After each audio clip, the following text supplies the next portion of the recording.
Assalamualaikum warahmatullahi wabarakatuh. Halo semuanya, perkenalkan nama saya Elin Sapitri. Di sini saya akan membahas sebuah mind map dengan judul Bimbingan dan Konseling terhadap murid berkebiasaan buruk, murid lambat belajar, dan murid cepat belajar.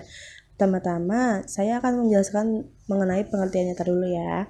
Yang pertama adalah murid berkebiasaan buruk, di mana murid berkebiasaan buruk yaitu seorang murid yang berulang kali melakukan hal yang dengan sengaja sifatnya bertentangan dengan perbuatan atau sikap sebagaimana diharapkan pada dirinya atau orang lain. Di sini, murid berkebiasaan buruk itu murid yang biasanya melakukan hal-hal buruk atau kenakalan pada temannya, tidak taat peraturan sekolah, tidak rapi dalam berpakaian seragam, tidak patuh kepada orang tua ataupun guru, serta sering berdusta. Selanjutnya ada murid lambat belajar. Murid lambat belajar adalah sekelompok murid di sekolah yang perkembangan belajarnya lebih lambat dibandingkan dengan perkembangan rata-rata teman seusianya.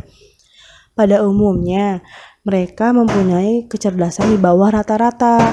Selanjutnya ada murid cepat belajar. Murid cepat belajar adalah murid yang cepat sekali dalam menerima, memahami, dan menguasai pelajaran yang diberikan kepadanya dengan prestasi baik sekali dalam semua pelajaran. Sehingga hasil belajar yang dicapai dapat dilihat pada raport dan nilai ujian akhir pun. Jadi, murid yang cepat belajar ini dia dapat tanggap dan mendapatkan hasil yang bagus di semua mata pelajaran. Selanjutnya kita akan memasuki orientasi bimbingan dan konseling. Ada latar belakang bimbingan konseling, tujuan bimbingan konseling, jenis permasalahan yang dihadapi. Di sini kita memasuki latar belakangnya dulu. Terdapat latar belakang sosiokultural, latar belakang perkembangan pendidikan, masalah perkembangan individu, masalah belajar, serta masalah penyesuaian diri dalam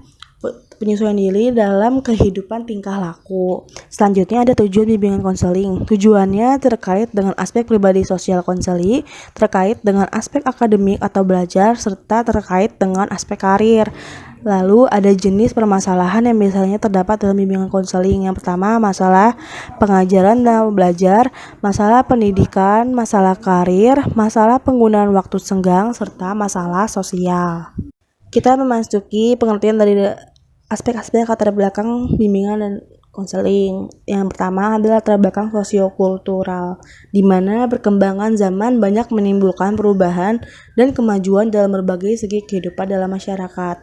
Perkembangan pengetahuan dan teknologi menimbulkan perubahan-perubahan dalam berbagai aspek kehidupan, sosial, politik, dan ekonomi.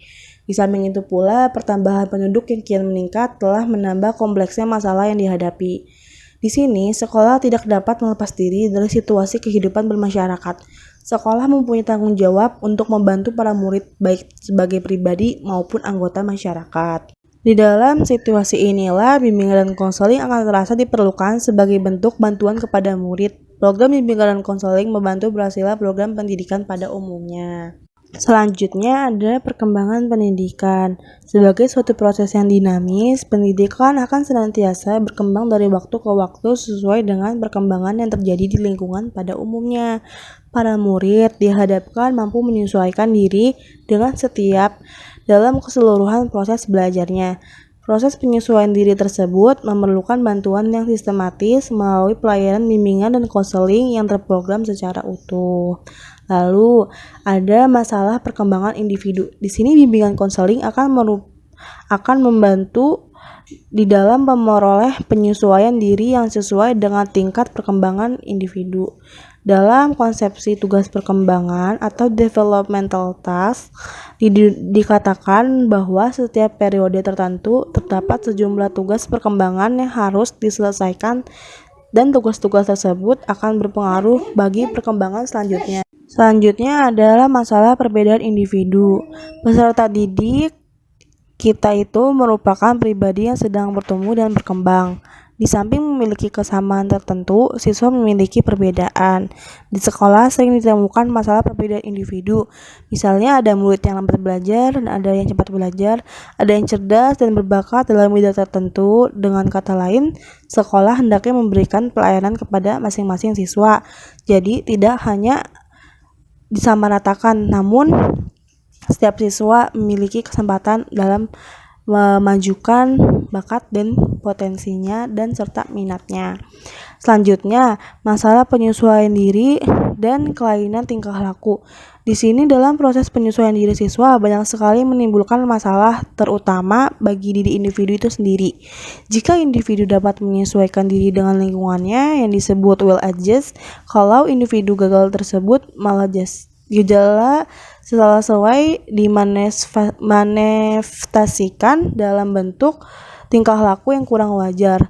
Bimbingan konseling dalam hal ini memiliki peran yang penting, di mana dalam bimbingan dan konseling ini semuanya dibantu untuk melakukan tugas perkembangannya dengan baik dan dapat beradaptasi dengan lingkungan sehingga dapat membantu perkembangannya juga. Lalu kita akan membahas mengenai tujuan dari bimbingan dan konseling tersebut. Yang pertama tadi ada tujuan bimbingan dan konseling yang terkait dengan aspek pribadi konseli. Di sini tujuannya itu untuk konseli agar mampu memiliki kemampuan berinteraksi sosial, memiliki kemampuan dalam menyelesaikan sebuah konflik ataupun konflik lainnya, serta memiliki kemampuan untuk mengambil keputusan secara efektif. Selanjutnya, tujuan bimbingan dan konseling terkait dengan aspek akademik atau belajar. Di sini tujuannya agar konseling memiliki kesadaran tentang potensi dirinya sendiri, memiliki motivasi yang tinggi untuk belajar sepanjang hayat, serta memiliki kesiapan mental dalam menghadapi ujian. Lalu ada bimbingan dan konseling yang bertujuan dalam aspek karir. Di sini tujuannya agar siswa memiliki pemahaman diri yang terkait dengan belajar dan mengenal keterampilannya sehingga nanti pada saat lulus sekolah dapat lanjut ke perguruan tinggi sesuai dengan potensi dan minatnya serta dapat memasuki dunia pekerjaan yang memang benar-benar ditekuninya karena berdasarkan potensi yang dimilikinya.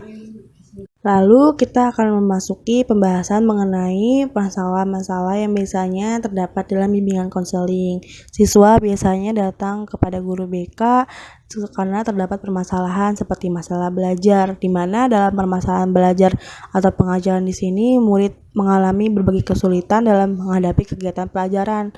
Misalnya dalam cara membagi waktu belajar, memilih materi yang sesuai, terus belajar kelompok, menyusun catatan, mengerjakan tugas-tugas, serta cara menggunakan buku-buku pelajaran dan sebagainya.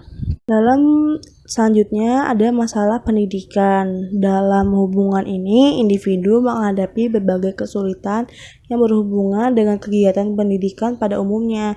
Ketika murid memasuki situasi sekolah yang baru, ia dihadapkan pada beberapa masalah, misalnya menyesuaikan dirinya dengan sekolah yang baru, pelajaran baru, tata tertib sekolah, guru-guru, dan sebagainya. Di sini murid akan menghadapi masalah seperti kegiatan ekstrakurikuler, memilih program studi yang cocok, mencari teman belajar yang cocok, dan sebagainya. Pada akhirnya, murid yang berhadapan dengan berbagai masalah sebagai studi lanjut, memilih jenis-jenis latihan tertentu, menggunakan keterampilan tertentu untuk kegiatan tertentu. Lalu ada masalah karir. Masalah-masalah ini berhubungan dengan memilih pekerjaan. Misalnya dalam memilih latihan-latihan tertentu untuk pekerjaan tertentu, memilih jenis-jenis pekerjaan yang cocok dengan dirinya, mendapatkan penjelasan tentang jenis pekerjaan, penempatan dalam pekerjaan tertentu, dan memperoleh penyesuaian yang baik dalam lingkungan pekerjaan tertentu. Pada umumnya, masalah pekerjaan ini dirasakan oleh murid-murid sekolah, terutama murid pada sekolah menengah atas, perguruan atau perguruan tinggi. Tetapi, murid-murid sekolah menengah pertama pun tidak sedikit yang menghadapi masalah pekerjaan ini. Bahkan, murid-murid sekolah dasar juga banyak yang tidak lepas dari masalah ini, terutama murid-murid yang tidak melanjutkan pendidikan mereka. Oke, next selanjutnya adalah masalah penggunaan waktu senggang. Masalah ini dirasakan oleh murid dalam menghadapi waktu-waktu yang luang yang tidak terisi oleh suatu kegiatan tertentu. Yang menjadi persoalan adalah bagaimana cara mengisi waktu-waktu tersebut dengan kegiatan yang bermanfaat, baik bagi diri sendiri maupun bagi masyarakat di lingkungannya. Ketidakmampuan penggunaan waktu senggang kadang-kadang dapat menimbulkan masalah-masalah yang lebih besar lagi, misalnya kenakalan anak, melamun, dan sebagainya. Masalah penggunaan waktu senggang sebagaimana merencanakan suatu kegiatan dalam waktu luang, mengisi waktu luang, dan memilih kegiatan yang cocok. Murid-murid di sekolah pada umumnya banyak menghadapi masalah ini, terutama pada waktu liburan dan di luar jam pelajaran. Selanjutnya ada masalah sosial.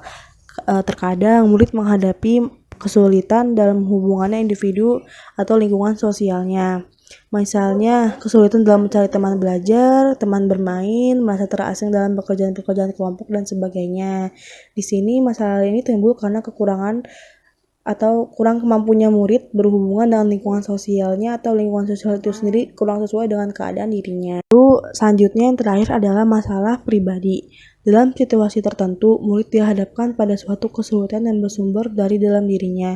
Masalah-masalah ini timbul karena individu merasa kurang berhasil dalam menghadapi dan menyesuaikan diri dengan hal-hal dari dalam dirinya sendiri. Misalnya, konflik berlarut-larut dan gejala-gejala frustasi merupakan sumber timbulnya masalah pribadi ini. Masalah ini sering dialami pada pemuda pada waktu menjelang masa adolescensi yang ditandai dengan perubahan-perubahan cepat baik fisik maupun mental. Pada umumnya, masalah pribadi ini timbul karena individu tidak berhasil dalam mempertemukan antara aspek-aspek pribadi itu sendiri di pihak dan di keadaan lingkungan pihak lain. Dari semua penjelasan dapat saya jelaskan, maka bimbingan konseling berperan penting dalam lingkungan pendidikan di sekolah, terutama pada murid-murid yang mengalami permasalahan seperti lambat belajar, cepat belajar, dan berkebiasaan buruk. Oke, cukup sekian mengenai apa yang saya jelaskan. Terima kasih sudah mendengarkan mengenai penjelasan saya ini. Wassalamualaikum warahmatullahi wabarakatuh. Dadah, annyeonghaseyo.